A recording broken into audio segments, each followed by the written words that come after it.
Pessoal aí do Grupo Teológico Novo Amanhã, pessoal do Facebook, pessoal do YouTube. Para quem for ver agora, boa noite. Para quem for ver amanhã de manhã, bom dia. Para quem for ver amanhã de tarde, boa tarde. Paz e graça para cada um de vocês. Hoje com o óculos aqui da mamãe, tá? Não é meu não. Peguei emprestado. Paz e graça para vocês. Pessoal, deixa eu dar uma ajeitada nessa camisa aqui. Tá bom, tá ótimo. Pessoal, a gente vê por aí, né, tantas vezes as pessoas discutindo teologia, isso, teologia aquilo, e cada um pega um tema, cada um pega um jeito, né, de ser. E a palavra de Deus é uma só. Ela tem um sentido, ela tem um caminho, um lema a perseguir, né? E para seguir, né? E muita gente desvia aqui por questões doutrinárias denominacionais, tá? Porque na minha igreja, né? Ou seja, na minha denominação, a igreja é uma só. É invisível, é de Cristo. Na minha denominação, nós cremos assim. Aí vem outro, não, na minha é assim, a mesma palavra. Não, lá na minha é assim, entenderam? Cada um segue uma escrita do jeito que eles acham que é melhor, que adequa, né, ali a doutrina da denominação dele. Isso está errado, isso está mais que errado, né? Olha aí, ó, um tema aqui sobre predestinação, né? Há muito tempo vem essa discussão sobre predestinação, dupla predestinação, né? Que é aquela que dizem que uns foram já escolhidos desde o início do mundo para o inferno e outros para a salvação. Que Deus de antemão já separou, fez a eleição. Uns vão para o inferno, já determinado, não tem salvação para eles, e outros vão para o céu, embora cometam qualquer tipo de coisa, né? Embora cometam qualquer tipo de coisa. Bom, esses são vários assuntos, né? Tem dois assuntos que a gente pode entrar dentro disso. De quem está salvo, pode cometer qualquer coisa e vai para o céu. Tem uns que dizem que é até acidente, né? O pecado do eleito, daquele que foi escolhido para o céu, o pecado dele é só acidente. Mas isso é mentira, né? Nós sabemos que isso não cola. Quem pregava isso era Nicolau, sabe? Nicolau era do tempo dos apóstolos, né? O Apocalipse cita, nos 3 primeiros capítulos, os nicolaítas. Eles que criam nas escritas de Paulo, mas criam assim, de um sistema além daquilo que Paulo escreveu. Por exemplo, os nicolaítas acreditavam que o que se faz no corpo, a alma não paga. Entendeu? E eles foram combatidos no Apocalipse e na época de Paulo.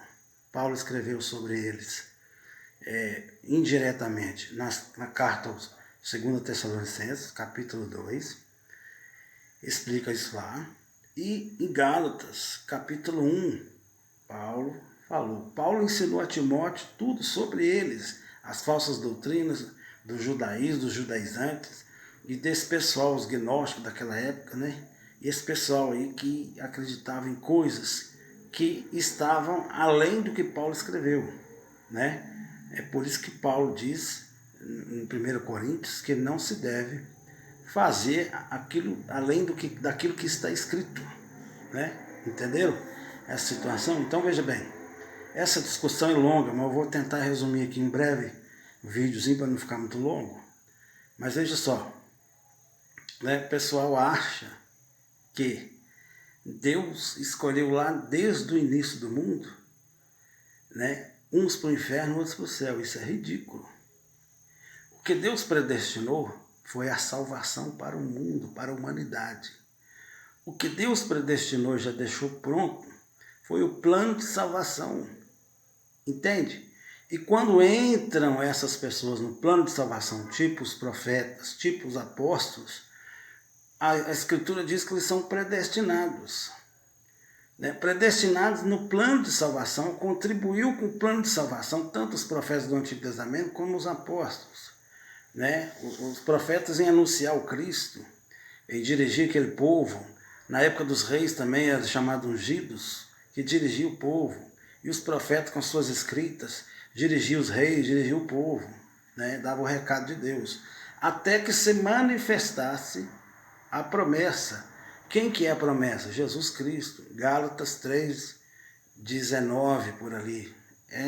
Vocês podem ver Gálatas 3 inteiro. Vocês vão entender isso.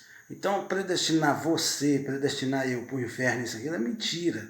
É conversa, a predestinação foi predestinado de antemão, foi o plano salvífico, é em Cristo. Desde lá, Deus já ortogou que seu filho morreria como um cordeiro imolado para o plano da salvação da humanidade que caiu. Então, a humanidade tem todos o direito de salvação. De salvação. Não, você não tem escolha. Muitos dizem. Você não tem escolha. Como que não? A partir do momento que eu entendo, que eu quero, que eu aceito esse propósito de Deus na minha vida, eu começo a fazer parte da salvação.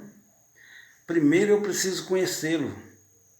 Entende? Alguém me fala, alguém me passa, eu conheço esse propósito e entro para ele.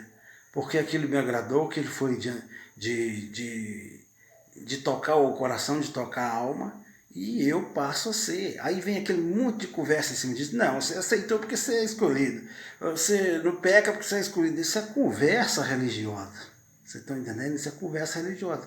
Romanos 5 está dizendo que a salvação é para todos os homens, né? E aí eles vão caçar um monte de versículos e dizer, não, mas ali Jesus está dizendo isso, Jesus está dizendo aquilo. Vou até ler para vocês aqui, estou aqui com a Bíblia, né? Vou ler aqui para vocês. Olha aí minha Bíblia. Até perdi aqui, marquei aqui, né? Alguns detalhes, mas eu vou ler para vocês aqui o que está aí no grupo Teológico Novo Manhã de estudo hoje, né?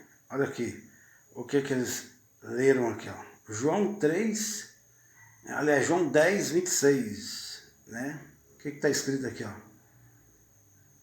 Mas vós, que Jesus estava dizendo, né? Vamos ler o 25, Jesus dizia assim, ó, já vou-lo disse e não credes. As obras que eu faço no nome do meu Pai testificam a meu respeito.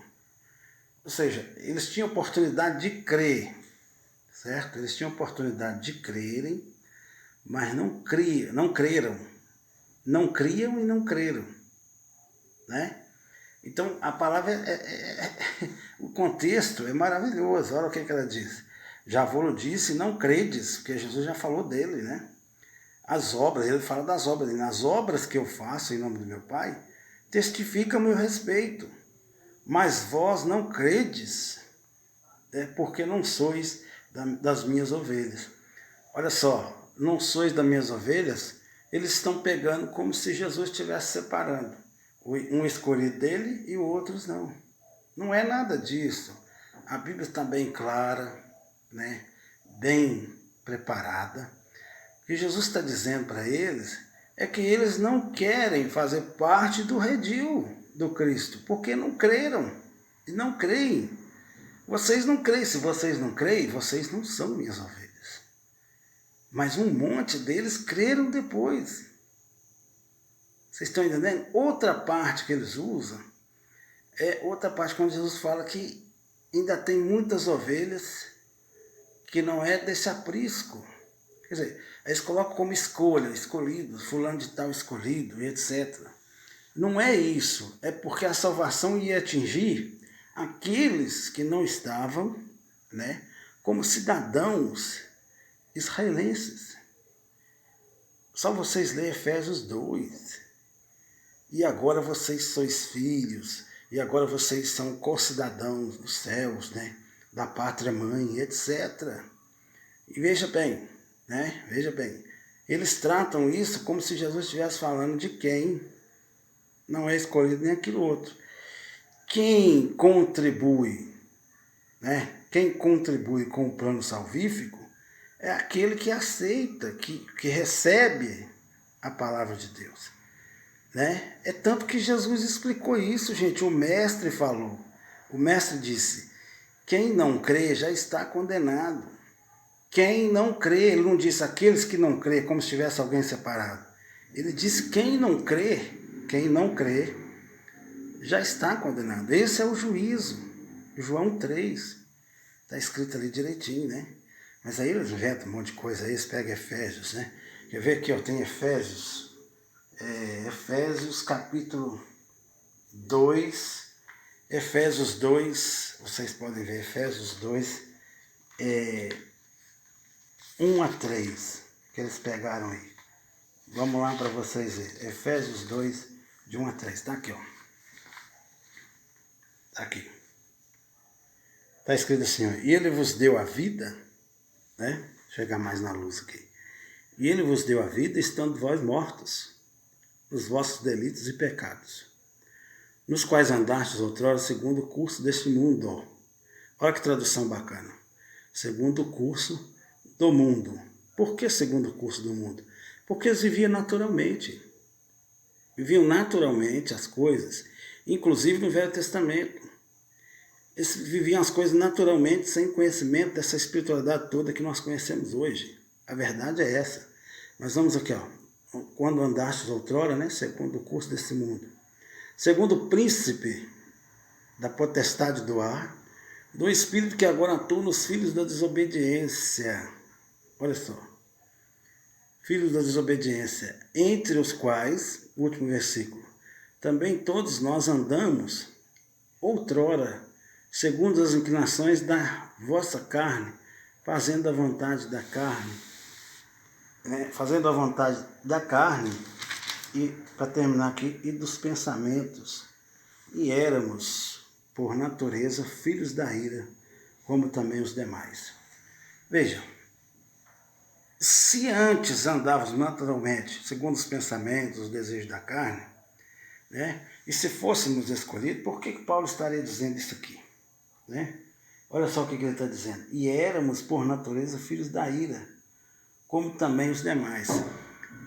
Se eles eram filhos da ira de Deus, que predestinação é essa para a salvação? Foi preciso uma transformação. Foi preciso uma modificação a partir do momento que eles ouviram do Cristo e começou a participar do Cristo pelo seu Evangelho. Vocês estão entendendo? Porque se esse foi escolhido desde o começo, ele não era objeto de ira de Deus naquele tempo, que eram mortos e faziam a vontade da carne dos pensamentos. Ele seria, né, dito, não, esse aí não tem problema, porque esse aí é escolhido. Agora, quem pode dizer para você ou para mim se eu sou escolhido? Ao inferno ou ao céu? Ninguém. É o mistério. Então, veja bem, será possível que eu estou me esforçando, vamos dizer assim, né? Porque ninguém faz por mérito nenhum as coisas para Deus. Mas veja, será que eu estaria me prevenindo das coisas do mundo pela palavra de Deus? E eu serei condenado? Que adiantaria eu fazer isso? Entendeu? Eu até falo com as pessoas que me ouvem, que interagem comigo. É isso, se eu soubesse que eu era predestinado ao inferno, eu ia quebrar o pau, ia viver à torta direito, vocês estão me entendendo? Porque eu já vou para o inferno mesmo. Então não tinha sentido eu evitar. Eu vou dizer assim, durante a lei, antigamente, hoje não é lei, hoje é o Espírito. Mas vamos supor que o Espírito sopra em mim, não matar, não roubar, não destruir, não adulterar e etc. Se eu sou predestinado ao inferno, para que isso? Vocês estão me entendendo? Por outro lado, para que esse esforço meu, né? Para que essa vontade de fazer o bem? Por outro lado, se eu soubesse que eu seria salvo, também eu podia fazer o que eu quisesse, porque seria um acidente o que eu fizesse, isso não me tirava a salvação. Vocês estão entendendo como é que é confuso esse pensamento? Não dá. Aí o cara fala assim, não, mas se você pecou é porque você não é um escolhido. Mas se eu sou um escolhido e pequei, não, isso aí é um acidente. Então não tem base, não tem lógica isso aí, vocês estão me entendendo? Então veja bem, o interessante hoje é que eu ouça o propósito de salvação, que eu entre para esse propósito, né, e que eu repasse esse propósito de salvação, para que as pessoas tenham conhecimento. Agora, tem um detalhe, tem gente que não conheceu Cristo, o propósito do Cristo de salvação, a escrita, a oratória, seja o que for, e morreu sem Cristo, sem esse conhecimento, né? Sem essa oratória. E vai ser perdido, vai ser salvo. Tem tudo isso para eles também, porque Romanos 2 diz que mesmo aqueles que não tinham a lei no passado, naturalmente eles tinham dentro de si o argumento da lei, ou o propósito da lei. Entenderam? Então, gente, tudo é diferente daquilo que foi escrito, para quem foi escrito naquele tempo. Tudo que se passou lá foi a formação da igreja, a transição da igreja, do judaísmo para a igreja. Sofreu, teve que ter história, teve que ter tudo. Hoje, né, a salvação está aí para todos, não há acepção de pessoa. Não há acepção de pessoa. Igual eu já falei no começo, o propósito de Cristo, de Deus, de antemão, foi para o plano de salvação predestinado. E aqueles que entraram foram chamados de predestinados. Não porque eles foram escolhidos para isso ou para aquilo, porque já estão salvos, ou porque vão para o inferno. Aí vem a história de Judas, né? Se Judas foi para o inferno, se o diabo entrou em Judas e fez ele entregar Jesus, o diabo é corredentor nosso, ele contribuiu para a salvação. E o diabo não contribuiu para a salvação, isso é mentira. Então precisamos entender muita coisa sobre isso, né? E não cair nessas conversas que tem por aí afora, tá? Eu vou falar mais disso um outro dia, que o vídeo já está muito longo, mas eu falo outro dia. Um abraço, que Deus abençoe vocês, tá bom? Na paz e na graça.